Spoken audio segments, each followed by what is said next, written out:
Tuhan, terima kasih untuk firman-Mu. Satu bagian yang sangat penting Tuhan di dalam kehidupan kami sebagai pengikut Kristus. Kehidupan umat Kristiani.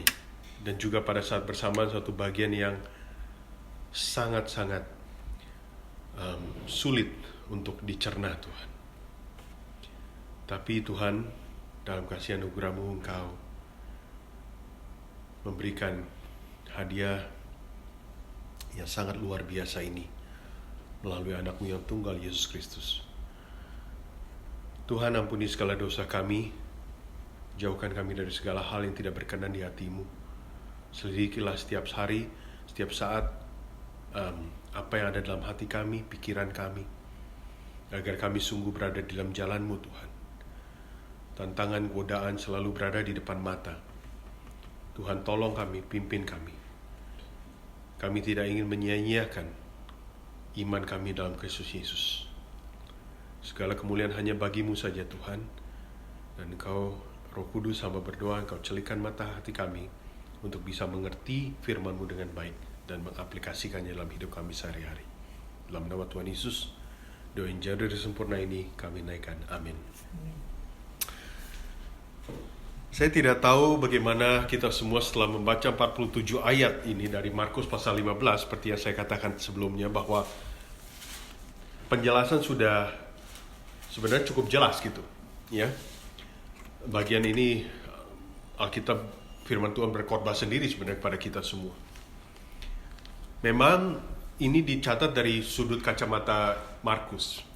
Ada bagian-bagian yang mana Markus tidak mencatat, nanti saya akan kutip beberapa gitu, yang mungkin dicatat oleh Injil yang lain, Matius atau Yohanes atau Lukas. Tapi berapa banyak di antara kita yang pernah nonton film Passion of the Christ? Kalau nggak tahu, kalau tadi kita baca 47 ayat ini, film itu sebenarnya cukup biblical. Apa yang di Mel Gibson buat dalam film itu, Passion of the Christ, apa yang terjadi di film itu ya persis basically apa yang dituliskan di dalam bagian ini. Jadi film itu cukup setia sebenarnya untuk as close, mendekati apa yang ditulis di dalam firman sebanyak-banyaknya. Seperti kita ketahui dari proses persidangan yang terdahulu, dari proses pengkhianatan terlebih dahulu Yudas, kemudian Tuhan Yesus juga bernubuat bahwa pada saat nanti penangkapan para murid itu akan lari semuanya, dan Petrus juga akan menyangkal dia 3 kali. Namun Petrus dengan gigih pada saat itu mengatakan dia tidak akan melakukan itu. Tetapi yang kita lihat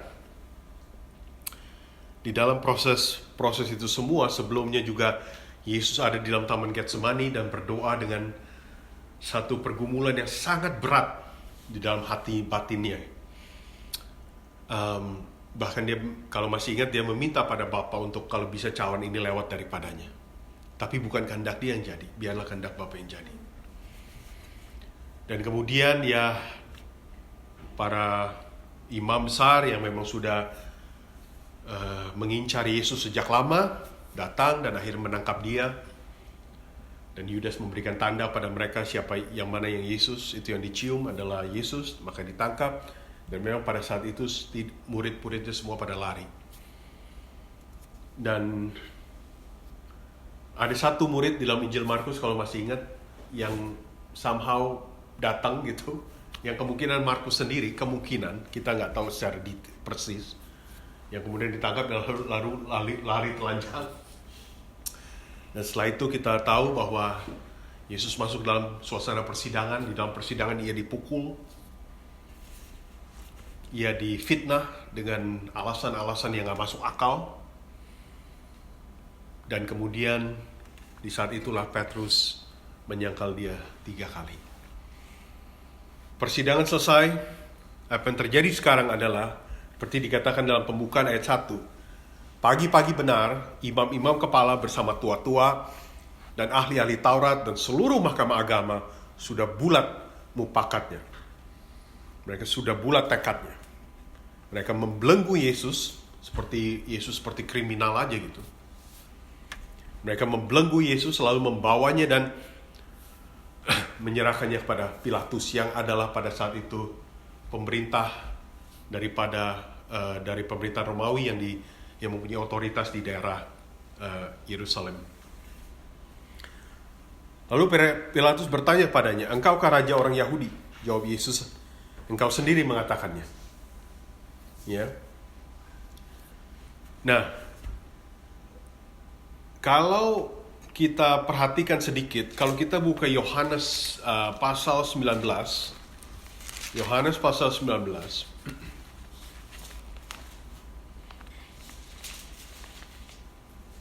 ya.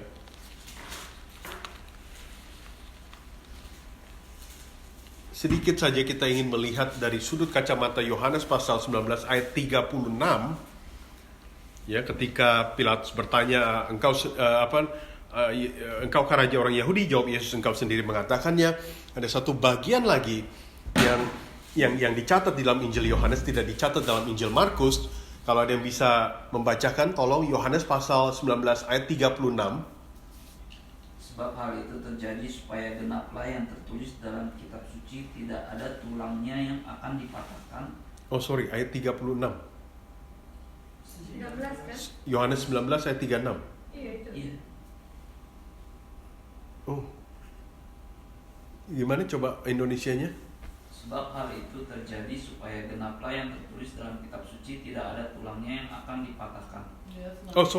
Yohanes 18 kok 19. Yohanes 18 ayat 36. Mata nih udah kebelingan.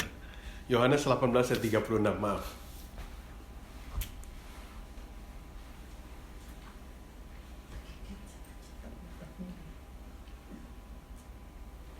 Yohanes 18 ayat 36. Maka ada yang dapat? jawab Yesus, "Kerajaanku bukan dari dunia ini. Jika kerajaanku dari dunia ini, pasti hamba-hambaku telah melawan supaya aku jangan diserahkan kepada orang Yahudi. Akan tetapi kerajaanku bukan dari sini." Oke, terima kasih. Jadi ada satu bagian itu yang dikatakan bahwa kerajaanku bukan dari dunia ini. Ya. Dan kemudian di dalam kembali kepada Markus, lalu ayat 3, lalu imam-imam kepala mengajukan banyak tuduhan terhadap dia. Sekali lagi, orang yang sudah seperti yang saya katakan sebelumnya, orang yang pada dasarnya sudah punya maksud jahat di dalam hati dan pikirannya. Mereka akan mengeluarkan segala macam alasan yang enggak-enggak, hanya sekedar untuk bisa menangkap orang ini, untuk bisa mencelakakan Yesus. Ya. Lalu ayat keempat, Pilatus bertanya pula kepadanya, "Tidakkah engkau memberi jawab? Lihatlah betapa banyaknya tuduhan mereka terhadap engkau." Tapi Yesus tidak menjawab lagi, dan sehingga Pilatus merasa heran.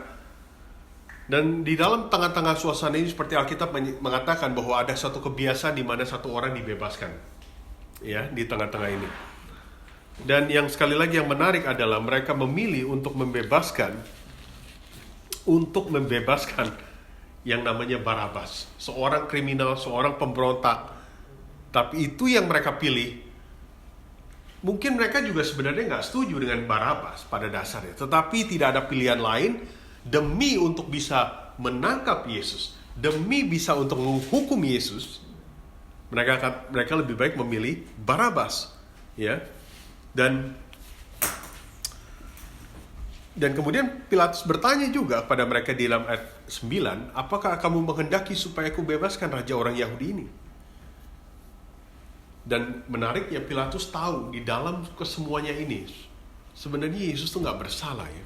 Ayat ke-10 Pilatus mengatakan, di dalam ayat 10 dikatakan dalam Alkitab, ia atau Pilatus memang mengetahui bahwa imam-imam kepala telah menyerahkan Yesus itu karena dasarnya adalah dengki.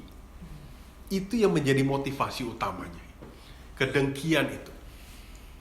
Kalau kita kembali lagi, ya,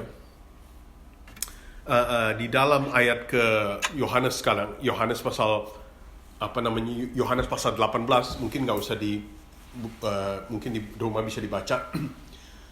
Tapi di dalam Yohanes pasal 18 ayat 38, satu pertama kali. Di situ dikatakan bahwa Pilatus mengatakan tidak menemukan ada kesalahan dalam Yesus, dalam diri Yesus. Itu satu. Dalam Injil Yohanes sudah tiga kali sebenarnya Pilatus mengemukakan kepada para imam besar ini bahwa Yesus itu gak bersalah. Itu pertama kali ayat 38. Lalu kedua kali di dalam ayat ke pasal Yohanes pasal 19 ayat keempat. Sekali lagi Pilatus mengatakan bahwa tidak ada salah di dalam diri Yesus. Dan last but not least yang terakhir, Yohanes pasal 19 ayat ke-6, ketika para imam mulai berteriak, orang-orang pada berteriak, salibkan Yesus, salibkan Yesus. Di situ Pilatus masih mengatakan bahwa tidak ada salah pada diri Yesus. Saya tidak menemukan kesalahan. 3 kali Pilatus mengemukakan itu. Injil Markus tidak mencatat, tapi Injil Yohanes mencatat. Sekali lagi, maka pada dasarnya Pilatus itu tahu bahwa Yesus itu sama sekali tidak bersalah. Dan alasan kenapa mereka, para imam dan orang-orang, para ahli Taurat ingin menghukum Yesus, Alkitab mencatat dasarnya itu adalah dengki. Ya, dengki, envy.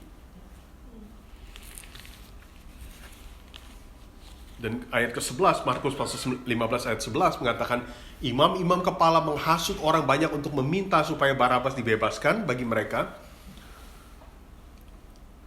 Dan lalu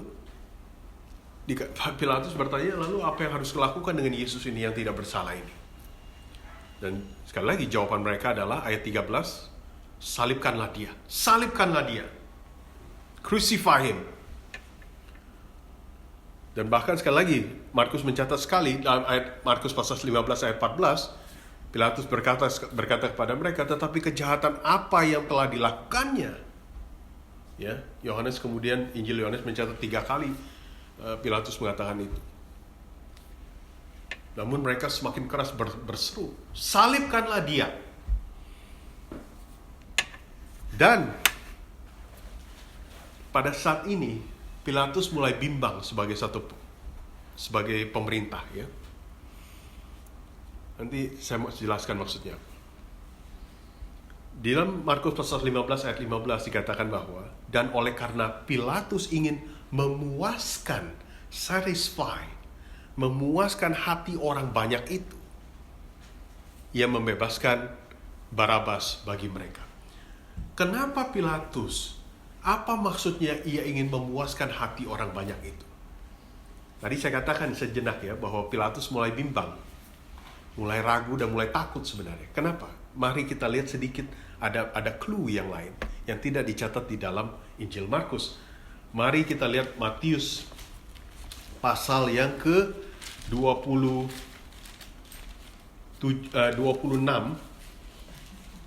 Ya, coba kalau ada yang Markus pasal 27. Kalau ada yang dapat Markus pasal 27 ayat ke-24, mohon dibaca. Matius pasal 27 ayat ke-24. Mohon. Pilatus melihat bahwa segala usaha akan sia-sia, malah sudah mulai timbul kekacauan, ia mengambil air dan membasuh tangannya di hadapan orang banyak dan berkata, aku tidak bersalah terhadap darah orang ini, itu urusan kamu sendiri. Karena dia sudah melihat tadi apa ditulis, adanya kekacauan, riots, ya. Dia lihat masyarakat mulai marah nih, ya, orang-orang ini. Nah, lalu kita lihat juga di dalam Yohanes pasal 19, ya, mari kita lihat Yohanes pasal 19 ayat yang ke-12. Yohanes pasal 19 ayat ke-12. Sekali lagi ingat ya, Pilatus tidak menjumpai kesalahan dalam diri Yesus. Dan sebenarnya di dalam benak secara technicality, secara hukum, Pilatus atau Yesus itu berhak dibebaskan. Dan sebenarnya itu keinginan si Pilatus juga. Ya, secara hukum negara. Tapi kita lihat di dalam Yohanes pasal 19 ayat 12 apa yang terjadi. Kalau ada yang dapat tolong bacakan. Yohanes 19 ayat 12. Sejak itu telah Jikalau engkau membebaskan dia, engkau bukanlah sahabat kaisar. Setiap orang yang menganggap dirinya sebagai raja, ia melawan kaisar. Ya, terima kasih Grace. Ya. Jadi kalau kita kembali kepada Markus pasal 15 yang tadi dikatakan ayat 15, oleh karena Pilatus ingin memuaskan hati orang banyak itu, karena Pilatus sebagai pemerintah pada saat itu, dia melihat situasi yang sudah tidak kondusif. Terjadi kekacauan. Masyarakat mulai berteriak-teriak ya, mulai kacau nih ya suasana. Mulai nggak adem lagi. Di satu sisi kemudian mereka berseru bahwa kalau kami hanya setia kepada kaisar tadi ya, Caesar ya dalam bahasa Inggrisnya. Yang sebenarnya juga mereka nggak setuju pada dasar sama Caesar. Mereka nggak demen sama kaisar Romawi ya. Cuma demi sekali lagi akibat kedengkian ya, orang yang sudah punya maksud jahat dalam hati pikiran, segala cara dihalalkan. Segala cara dihalalkan, dibenarkan logika mereka semua. Ya. Kemudian mereka mengatakan bahwa tidak ada kalau kamu melepaskan Yesus yang mengatakan dirinya itu raja, ya kenapa sekali lagi Pilatus tidak menemukan Yesus bersalah? Seperti yang tadi dibacakan oleh Didi dalam Yohanes 18. Karena Pilatus tuduhan yang disebutkan kepada mereka, Yesus mengaku sebagai raja. Yesus mengatakan kalau aku raja, ya ini raja, tapi bukan di dalam dunia ini, bukan dari dunia ini.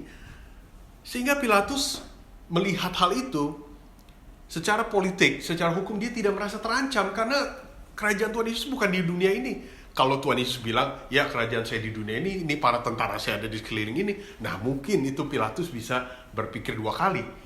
Tapi ketika dia mendengar bahwa Yesus punya kerajaan bukan dia, jadi di dalam diri Pilatus dia mengatakan bahwa ini sebenarnya urusan keagamaan, urusan spiritual, tidak ada kaitannya dengan urusan secara pemerintahan. Oleh karena itu, Pilatus merasa bahwa tidak ada salah dalam diri Yesus. Tapi orang-orang ini kemudian berseru, kalau kamu lepaskan raja ini berarti kamu melawan Kaisar Romawi. Dan pada saat itu, Pilatus tidak ingin berada di dalam situasi seperti itu. Kalau kemudian Pilatus dilaporkan ia melanggar, ia membebaskan seorang raja, yang berarti dia melawan Kaisar Romawi, maka habislah riwayat Pilatus. Habislah dia punya posisi. Dan mungkin Pilatus sendiri bakalan dihukum. Jadi sekali lagi ya, dia melihat ada kekacauan dan dia melihat tekanan lain, yaitu dengan dalih bahwa kalau kamu lepaskan Yesus berarti kamu melawan otoritas daripada Kaisar Romawi. Jadi Pilatus berada di dalam suatu suasana yang kejepit.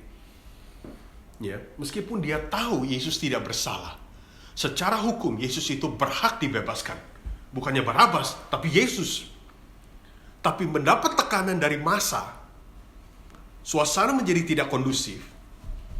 Kalau terjadi kekacauan di Yerusalem, Romawi akan melihat, wah nggak beres nih. Pilatus terancam posisinya. Oleh karena itu, Pilatus memutuskan akhirnya, dia tidak berani mengambil risiko untuk berdiri di atas kebenaran.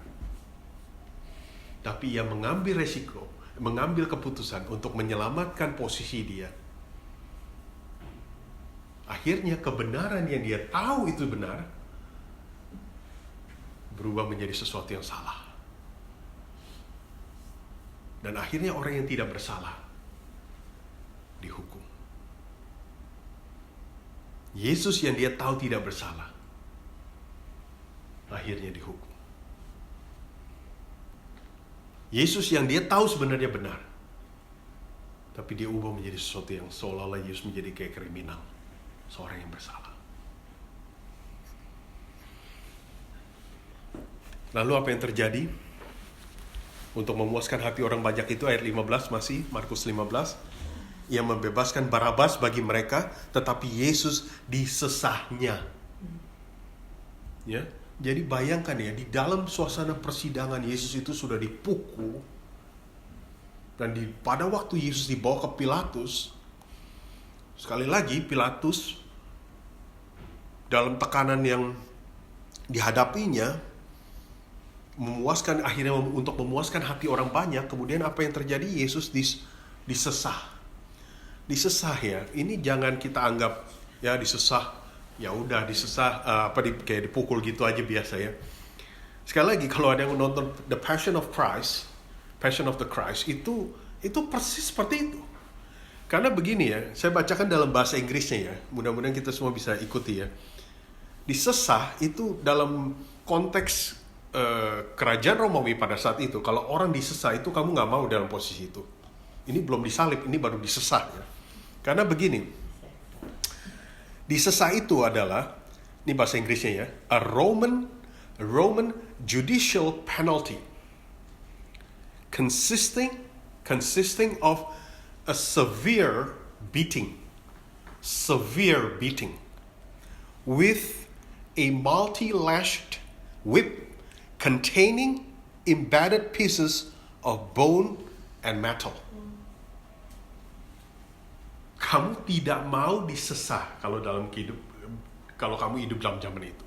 Kalau kamu divonis disesah, itu udah seperti orang the dead man walking. Multi-lash whip containing embedded pieces of bone and metal. Severe beating. Tuhan Yesus tuh mengalami itu. Bukan hanya dipukul kali ini. Kalau dipecut gitu ya. Dicambuk. Tetapi dicambuknya itu dengan alat yang dengan ada metal dan ada bone itu tajam-tajam itu semua. Pada waktu saya membaca Markus 15 ini, saya harus baca berulang-ulang dan saya harus sampai kemarin pun saya mengambil waktu untuk saya pergi ke satu tempat dekat rumah. Saya suka dekat rumah tuh ada the Warrandyte River. Saya suka jalan di situ. Saya suka tempat itu. Saya pergi ke situ dan saya mengambil waktu untuk sambil jalan, saya sambil mikirin, sambil terus berimajinasi, mencoba membayangkan apa yang dialami oleh Yesus dari awal pengkhianatan sampai saat ini. Berapa banyak pukulan yang ia bisa tahan. Dipukul biasanya udah sakit. Ya. Dan saat ini saya membayangkan rasanya tuh hati saya dan pikirannya berat gitu membayangkan Yesus Tuhan dan Juru Selamat mengalami ini semua. Sampai akhirnya disesah sebelum ia akhirnya kemudian diserahkan untuk disalibkan. Kita tidak tahu berapa banyak Yesus dicambuk. Tapi satu kali cambukan itu aja rasa udah cukup. Saya rasa kita semua gak ada yang mau berada dalam situasi itu. Tapi Yesus harus mengalami ini. Sekali lagi, Tuhan Yesus berdoa, Bapa, kalau bisa cawan ini lewat daripada aku. Tapi Bapa bilang, enggak. Kamu harus lalui ini. Dan lalu apa yang terjadi setelah disesah? Kita pikir disesah sudah cukup.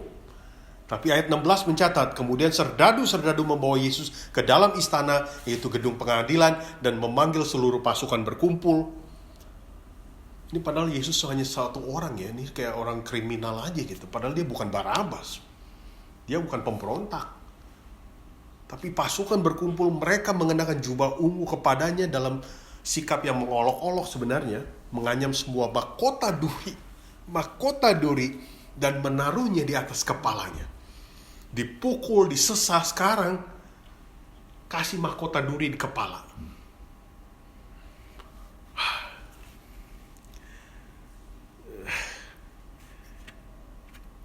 Nggak tahu berapa lama lagi dan berapa banyak lagi Yesus bisa bertahan mengalami penyiksaan seperti itu. Sekali lagi ya, dalam kehidupan bangsa Romawi pada saat itu, penghukuman itu tidak main-main. Mereka kejam. Dan ini dialami oleh Yesus sendiri. Dan kemudian mereka mulai memberi hormat kepadanya, katanya, "Salam, hai Raja orang Yahudi." Ayat 19. Apa yang kemudian terjadi? Mereka memukul kepalanya, kepala ada duri ini. Mereka memukul kepalanya dengan bulu, Dan kemudian apa? Meludahinya dan berlutut menyembahnya dengan sikap olok-olok ya.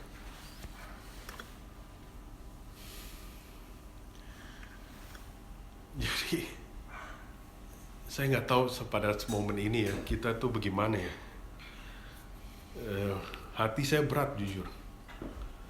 Mungkin sekali lagi kita sering mendengar cerita tentang penyaliban Yesus, ya, cerita tentang Yesus mati di kayu salib. Tetapi ketika kita memasuki Markus 15, ketika kita baca, kita bisa melihat secara kita bisa visualize gitu ya, betapa penyiksaan yang sangat berat yang dialami oleh Yesus sendiri. Dipukul, diludahi di dalam persidangan, kemudian dikhianati, ditinggal oleh para murid, disangkal oleh Petrus, kemudian difitnah dengan hal-hal yang tuduhan yang tidak benar. Kemudian ia sebenarnya orang yang benar, ia seorang yang berhak dibebaskan, tetapi tidak dibebaskan karena tekanan orang-orang massa yang menghalalkan segala cara, memutarbalikkan cerita. Sampai akhirnya Pilatus juga harus memberi keputusan, ya udah nggak dibebaskan. Ini dibebaskan Barabas, dan kemudian dia disiksa, dicambuk. Setelah dicambuk belum cukup, masih kepalanya dikasih mahkota duri, dan kemudian ia dipukul lagi dan diludahi oleh para pasukan.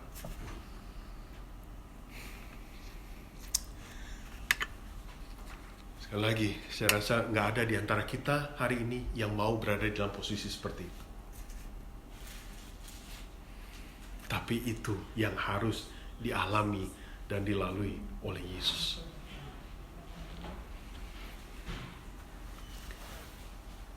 Dan apa yang terjadi? Ia harus memikul salib, dan kemudian sampai akhirnya para pasukan aja mesti panggil orang lain yang bernama Simon untuk memikul salib itu.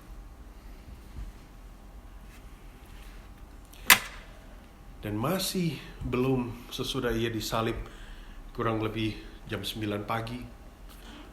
Sebenarnya di dalam perhitungan jam itu ya, third hour bahasa Inggrisnya jam 9 itu nggak exactly jam 9 pagi, tapi antara jam 9 sampai setengah 12 pagi. Ya, kurang lebih kayak gitu. Ya. Tapi yang jelas pagi-pagi ya disalib dengan olokan, atasnya ada tulisan Raja Orang Yahudi di kayu salibnya. Dan ayat 29, orang-orang yang lewat menghujat dia mengatakan bahwa sambil menggelengkan kepala mereka berkata, "Hai engkau yang mau merubuhkan bait suci," itu kan fitnahan tuduhannya ya, mau membangunnya kembali dalam 3 hari, turunlah dari salib itu dan selamatkanlah dirimu. Katanya Tuhan, kok kenapa mau di kayu salib begitu aja? Mana kuasamu? Katanya bisa nyembuhin orang. Katanya bisa meredakan angin badai topan, mengusir setan. Mana kuasamu sekarang? Itu kan olok-olokan orang. Sampai hari ini pun orang masih mengolok-olok seperti itu. Katanya Tuhan kok begitu disalib, diam-diam aja. Nggak ada kuasanya. Dan lalu ayat 31, demikian juga imam-imam kepala bersama-sama ahli Taurat mengolok-olok dia. Di antara mereka sendiri berkata, orang lain ia selamatkan, tetapi dirinya sendiri tidak dapat ia selamatkan. Baiklah Mesias, Raja Israel itu turun dari salib supaya kita lihat dan percaya.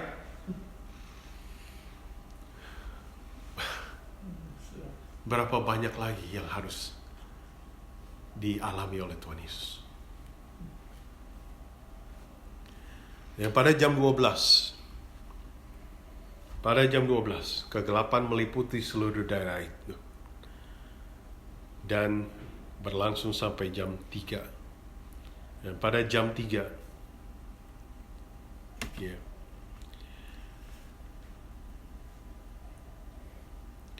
Yesus satu bagian yang sangat klimaks. Ia berseru pada Yesus. Yesus berseru dengan suara nyaring, "Eloi, Eloi, lama sabachthani." yang berarti, Allahku, Allahku, mengapa Engkau meninggalkan aku? God, oh my God, why have you forsaken me? Ya. Nah,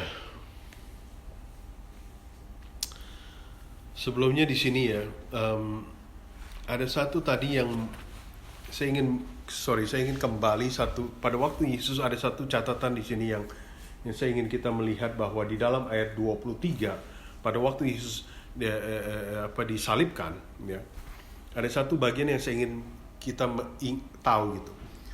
Di dalam Markus pasal 15 ayat 23 dikatakan lalu mereka memberi anggur bercampur mur kepadanya, tapi ia menolaknya. Nah, jadi satu kali nih ya, kejadian pertama waktu Yesus di kayu salib, dia dikasih anggur bercampur mur ya kepadanya, tapi dia menolak. Itu apa sih anggur bercampur mur? Kita harus tahu ya bahwa fungsi anggur bercampur mur itu, karena di salib itu bukan sesuatu hukuman yang nikmat ya, hukuman berat.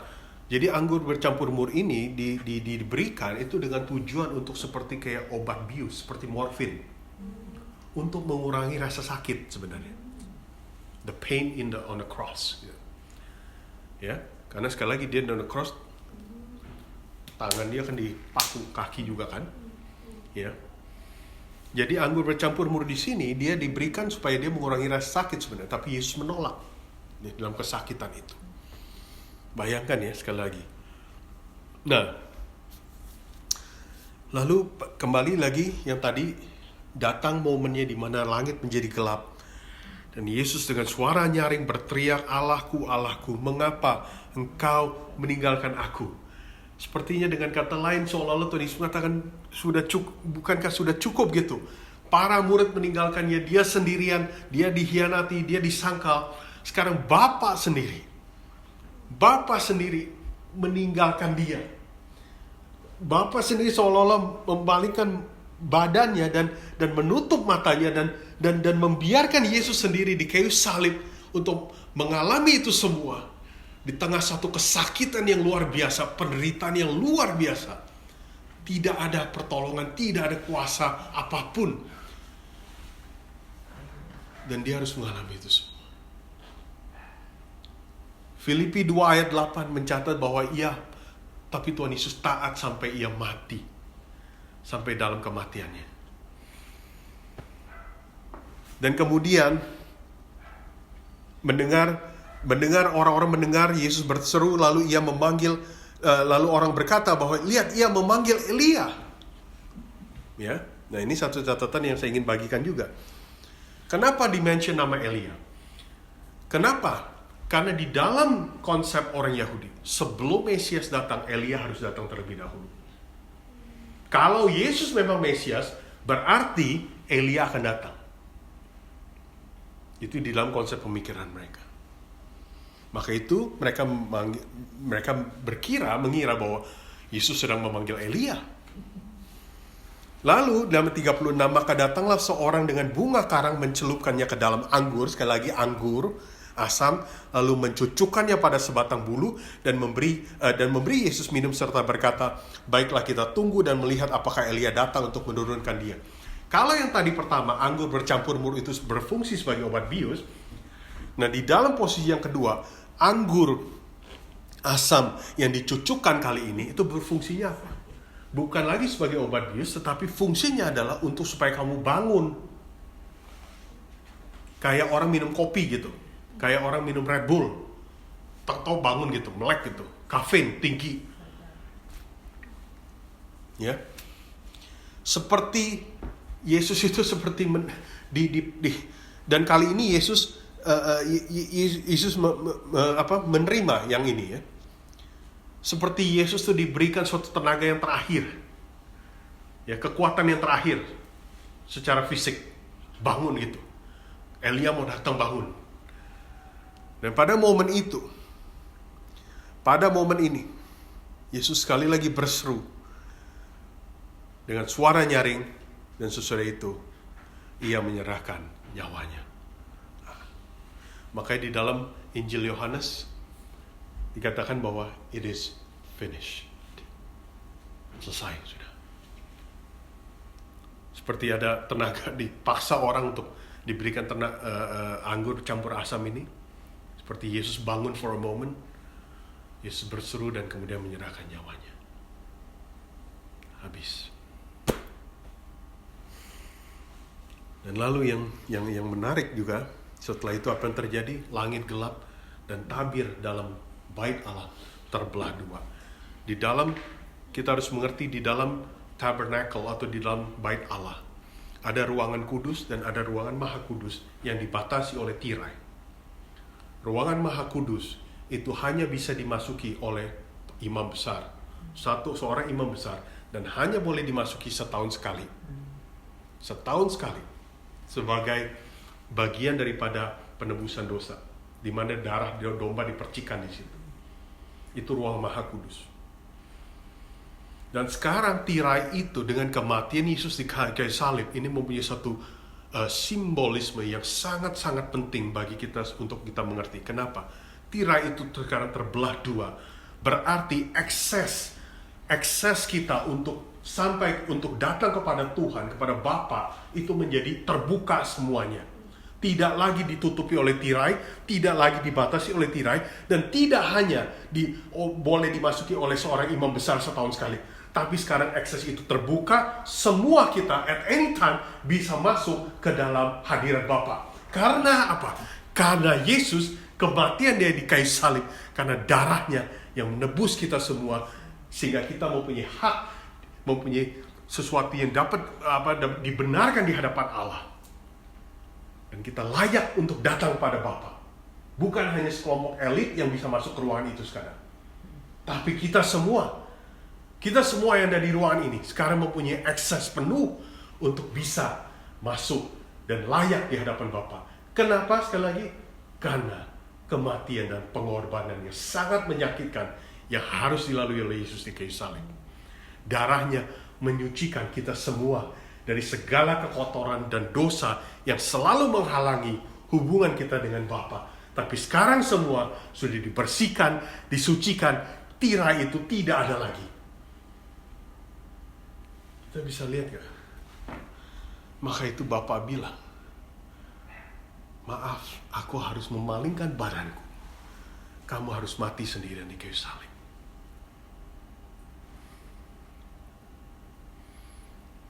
Why have you forsaken me, God? Allahku, mengapa engkau meninggalkan aku?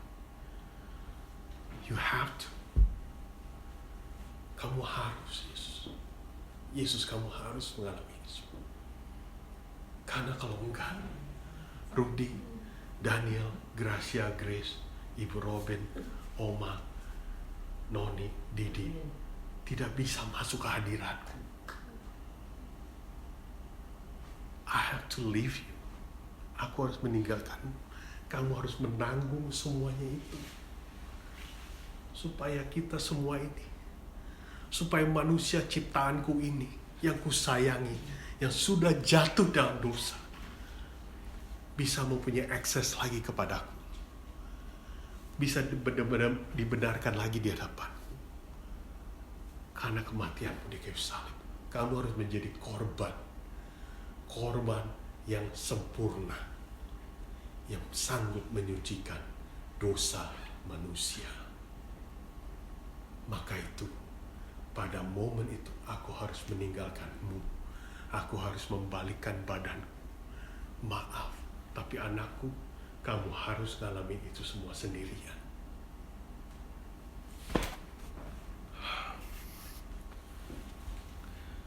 Terus terang sekali lagi, waktu saya baca dan merenung ini kemarin, hati saya sedih sebenarnya.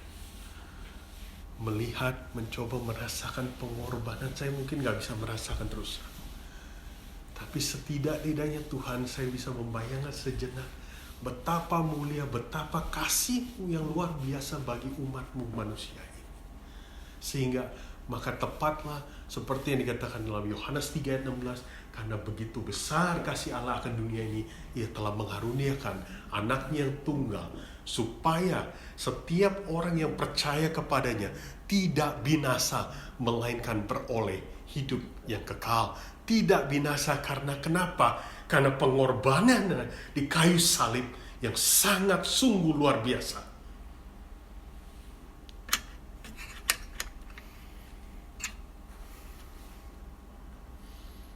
Jujur saya mau nangis waktu saya bahas ini. Waktu saya mempersiapkan bahan ini. Kemarin waktu saya jalan di Woronac River, hati saya seperti ingin menangis. Sulit sebenarnya membayangkan apa yang dialami Tuhan Yesus tadi ya. Kok saya ingin mengajak kita semua untuk bisa melihat kiranya bahwa kita punya Tuhan yang sungguh luar biasa, yang tidak bisa ditemukan di sistem agama apapun dengan segala hormat. Tapi kekristenan Kristiani ini satu hal yang sangat-sangat unik. Allah Bapa dalam rencana agung yang sangat besar, yang di luar nalar pikiran kita, yang akhirnya dipenuhi secara total di dalam diri Yesus Kristus. Demi supaya kita bisa menjadi layak di hadapan Dia. Bukan karena perbuatan kita, bukan karena sosial status kita, bukan karena kekayaan kita, kecantikan kita, kepintaran kita, tapi semata-mata karena darah Yesus yang telah menyucikan kita. Salib itu menjadi satu jembatan dari sisi kiri kita bisa akhirnya mencapai ke sisi kanan di mana Allah Bapa berada. Hanya karena semata-mata iman dalam Kristus Yesus yang telah mati di kayu salib, yang sanggup membawa kita dari jurang maut, jurang dosa, kepada kehidupan kekal. Saya berharap kita bisa melihat itu semua. Dan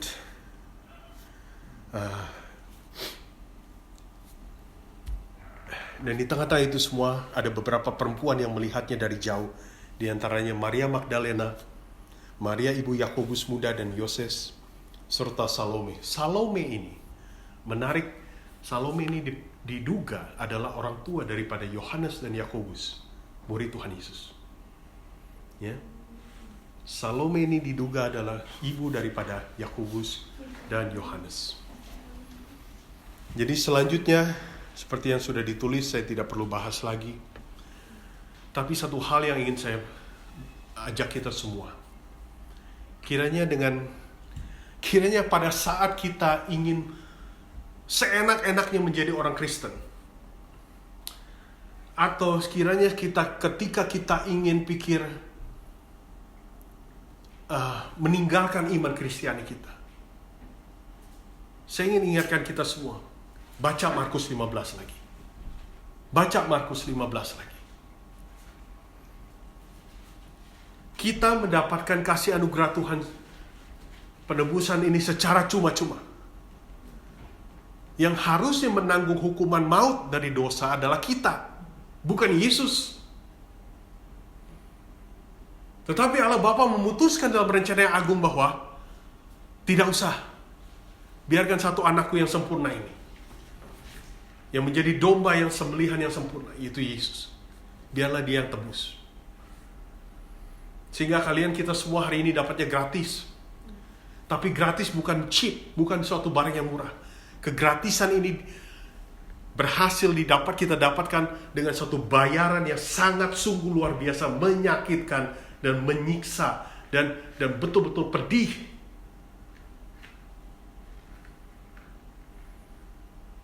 Sehingga kita bisa dapat sesuatu yang gratis. Maka itu ajakan saya kepada kita semua. Mari kita jadi orang Kristen, jadi pengikut Kristus yang tulen, yang serius, yang sungguh-sungguh, yang bukan seenak jidat, yang main-main. Ntar aja gue mau datang, gue gak mau datang ya gue terserah. Ntar kalau gue ada problem baru gue datang ke Tuhan, gak ada problem ya goodbye, thank you. Ntar ditanya siapa Yesus, gak tahu. Kenapa lo ke gereja? Gue gak tahu, karena ya gue orang Kristen, katanya mesti ke gereja. Tapi mari kita mulai berubah mentalitas kita, sikap kita. Mengingat kembali pengorbanan yang Yesus hadapi, jalani dari sekali lagi peristiwa pengkhianatan sampai penyalipan ini. Maka itu sekali lagi kenapa di dalam kekristenan, Jumat Agung itu menjadi satu momentum yang sangat-sangat penting. Terus terang bahkan lebih penting daripada Natal. Karena tanpa Jumat Agung, we are all game over.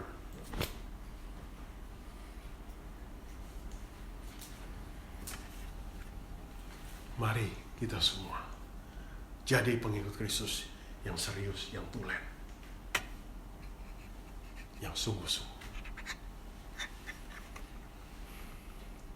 yang tidak separuh-separuh, tidak separuh hati. Tapi kita akan ikut terus Yesus Kristus dengan setia sampai garis akhir.